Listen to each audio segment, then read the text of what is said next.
Some people think, okay, so I want a counselor. So I look online or wherever. This person's a counselor, call them, make an appointment, and go. And then that's it, and my life is great. And then they do that, and it sucks. And they're crushed because they reached out and it didn't work. And so then they'll close themselves back off and they might not try again for a while. And that breaks my heart because that's not the way that it needs to be. Powerful. Few things are as powerful. I feel like since it's the beginning of the new year, I thought that we would talk a little bit about finding a counselor because that might be something on your to-do list or things that you're considering as you go into 2021. What could build into your life? What could make your life better? I guarantee you the trauma counselor that I had a few years ago saved my life.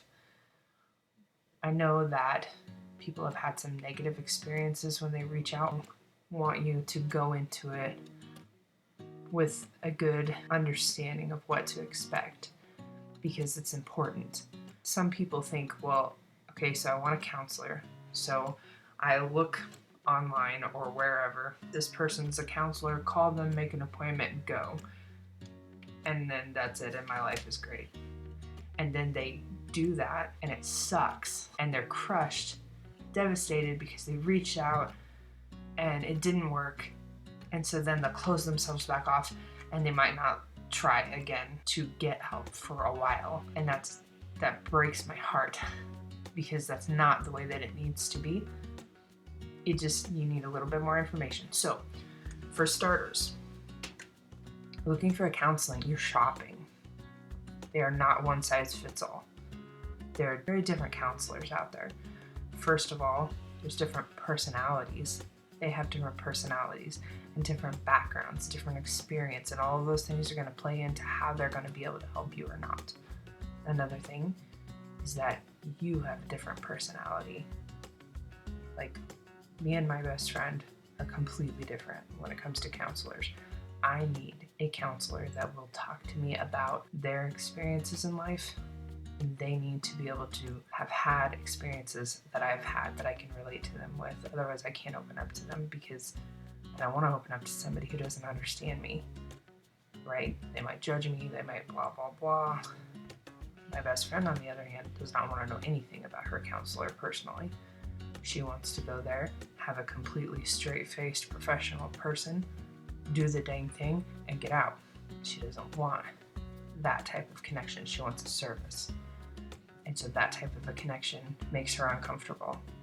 And I would definitely not be comfortable with the kind of person that she wants because it wouldn't happen. I'd leave. In fact, I'd feel like they were mean. I feel like that person's a jerk. I'm not going back. So you need to be aware of your personality and what you want and what you need. Another thing to consider is, do you want a male or a female counselor? That's important, actually. If you're going to go through trauma therapy because of sexual abuse related stuff, for example, was your abuser male or female? Regardless of what you are. If you're a male and you were abused by a male, you might not want to go open up and bare your soul to a male. It might be more comfortable for it to be a female, or vice versa. If you are going to a counselor because your husband has been beating you for the last umpteen years, you might not want to go talk to a man. Or maybe you have an extremely controlling, toxic mother and she has just messed up your world. Maybe you want to talk to a guy. Or, I want my son to see a male counselor. He has seen female counselors in the past, but now he's a teenager and he needs a male voice. He needs the male perspective. I can't give him that. And a female counselor can't give him that. So that's important. People want to argue that the sexes are equal and there's nothing different about them. We're all the same and blah, blah, blah, but I disagree. We are equal. We're equally important, but we're different, and that's important. and valuable. They're both valuable. Different does not mean more or less important. So where you're at right now, what do you think would be most beneficial to you, male or female? Another thing to consider is their religious beliefs and your religious beliefs. Are you going to be okay going to a counselor that has different beliefs than you? Because their belief system is naturally going to shape the way they counsel you, because it's where they're getting their life wisdom from. So do you want life wisdom from this perspective or from that perspective? The last counselor that I saw had a different spiritual perspective than I did, and that limited what we could do, because there were definitely things that we didn't agree on, and we agreed to disagree, and we were able to work through the majority of stuff, and that's fine. Now, this counselor that I just started with, though, has the same spiritual beliefs that I have, and so she can counsel me out of that perspective, which I really value. So it's not necessary. I was able to do good work before, but it's something to consider. And these are things that I didn't know. Like, I looked up counseling, looking for a counselor, like suggestions, right? And so I'm going to read you these really quick because they're very basic and general, and I just don't feel like they're good enough. So 1, get referrals. Yes, if you happen to know people who have gone to this counselor and they think that they're good, that's awesome.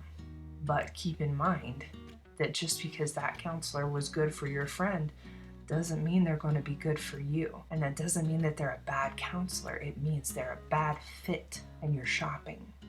So just be aware of that. 2, research the counselor's credentials.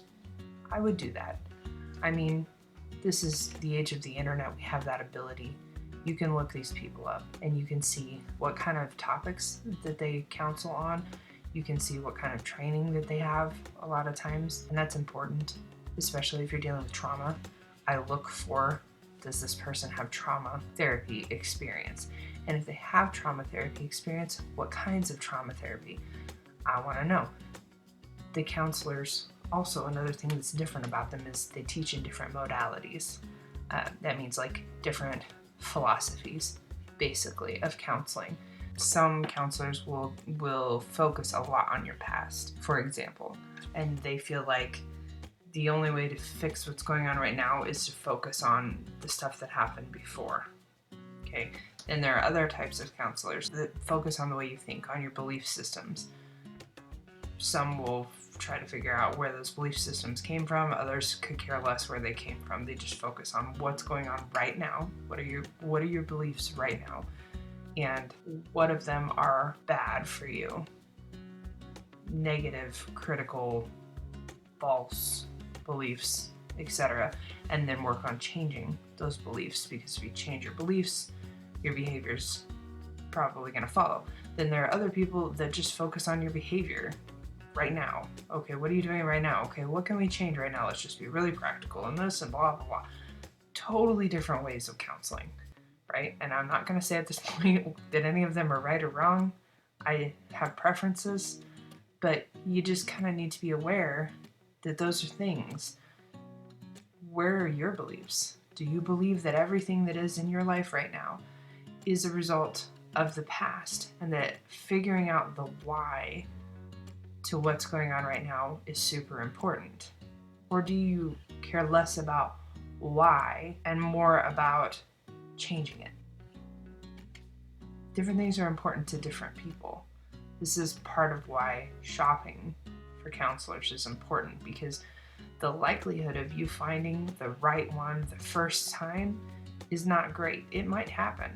For some people it does happen, but my fear is that you will not find the right one the first time and you're going to give up. Please don't do that. Shop. Another thing to consider maybe is their age. Are you going to feel comfortable going to somebody for life wisdom who is 10 years younger than you and just out of college? That's something to consider. Maybe it doesn't bug you at all. Some people it will. Let's see, other stuff. Consider the counselor's experience. We kind of talked about that a little bit. Their gender, talked about that a little bit. Their communication style. I honestly don't know how you could really evaluate their communication style until you're seeing them. That'd be more of like you hire a counselor and try them out, go a couple of times and see what you think. Do you guys jive well or mesh well or whatever you want to call it? Do you like the way that they talk to you? Do you feel like they respect you? Do you feel like they talk down to you? Are they too book smart and not street smart? There are different things that you're going to only figure out when you're there too. You're still shopping, okay? You don't have to buy it and stay with it because you go in the door one time. There are like different jobs that will give you like 7 free counseling sessions a year or 4 free counseling sessions a year or something like that. Those types of things are good for trial. Try it out, see what you think of this person. Another thing that's listed is read patient reviews. If they have patient reviews, you can read them. Some people are going to leave reviews. Counseling is one of those things that's kind of iffy. Like, probably they're more likely to leave negative reviews because they want to warn people off if they have had a really bad experience. But if they've had a good experience, do they really want everybody to know that they were in counseling for whatever? It's vulnerable. So if you are trying to spare people pain, it might be worth that vulnerability. If not, you may or may not put something up online. I am much more likely to talk to people and be like, yeah, I totally recommend this counselor versus putting it up online. So take that as you will. And know what your insurance covers. Obviously, that's important. Do you have insurance at all? There are a lot of things that state and federal assistance like Medicaid and Medicare are going to cover. Other insurance, what your deductible is and such. And if you don't have insurance, then a lot of times it'll say on their website, but you might need to call and find out, do you guys offer a sliding scale fee? And a sliding scale fee is income based, so where they might charge $200 an hour, you might pay $25 for a visit or $50 or whatever. And if you're dealing with trauma, it's worth it to try to figure it out. Or if you don't have insurance and you can't afford even sliding scale fee, maybe you consider going to a church and having a pastor or somebody on staff. Some churches have counseling that's free. So that's an option too. I would also recommend, and I'd like to do a video on it, Al-Anon as a free option. It is not counseling. It's a support group. But you can go and just listen, and Al-Anon, if you stay there long enough, will teach you how to love yourself with people around you that also are struggling with that, and hopefully you guys will be there to support one another as you're figuring that out. That's a really good first step if you can't afford anything else. I totally recommend it. And a lot of times, if you go to like the website of a counseling service, it'll list the counselors that are there. And if you click on them, it'll give you information about the types of things that they counsel on, like divorce, children, teenagers, trauma, different things like that. And then sometimes they'll also tell you a little bit about themselves so that maybe you can look for a couple of things that you might be able to connect with. That's information to use. So just to recap really quick, shop, don't settle when it comes to a counselor. 2, consider who you might want to counsel you. Like, you actually have options. Most people, at least in America, there are options out there. Do you want a male? Do you want a female? Do you want young? Do you want old? How do you want them to relate to you? Like, do you care what their religion is, etc.? Think about those things. Think about who you are and who they might be before you get started on this so that you can shop better, just like you would, want to know what kind of fabric that you like before you go shop for sheets or something like that. 3, you can check them out online, like I was just talking about. 4, try them out in a session or 3. Get a feel for them, decide whether or not they're going to work out for you. And then 4, don't be afraid to walk away and go to the next one. Thank you for your time. This isn't a good fit. Best of wishes. I'm out. That's okay. It's really hard for people that have dealt with a lot of abuse to voice their needs and their wants. And so that can be really hard to be like, you aren't a good fit for me, I'm going to go somewhere else. I know it can be hard, but it's okay. It's totally okay. They're not going to be hurt. They're not going to be offended. If they're a good counselor, they're going to understand that that connection is proven through studies, that if the connection is not there between the person being counseled and the counselor, it doesn't matter what modality they use, it doesn't matter what their belief system is, it will not work anywhere near as well for you if the connection's not there. And if the connection is there, it doesn't matter what modality it is, it's still going to work better, because that is huge. And they should know that. So they're not going to be upset with you if you say, you're not quite what I'm looking for, thank you for your time. Like, obviously you're going to have to pay, or insurance is going to pay for the counseling session, but shop, don't settle. I wish you the best 2021, and I look forward to doing it with you. If you guys have suggestions or things that you want for me to talk about, I got some really good suggestions earlier, but I am trying to plan for this year, so I would love to hear from you.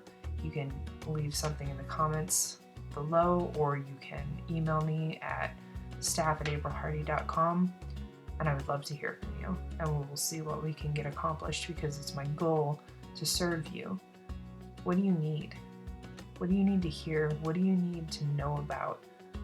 How can I build into your life in 2021? Until I see you again, stay safe.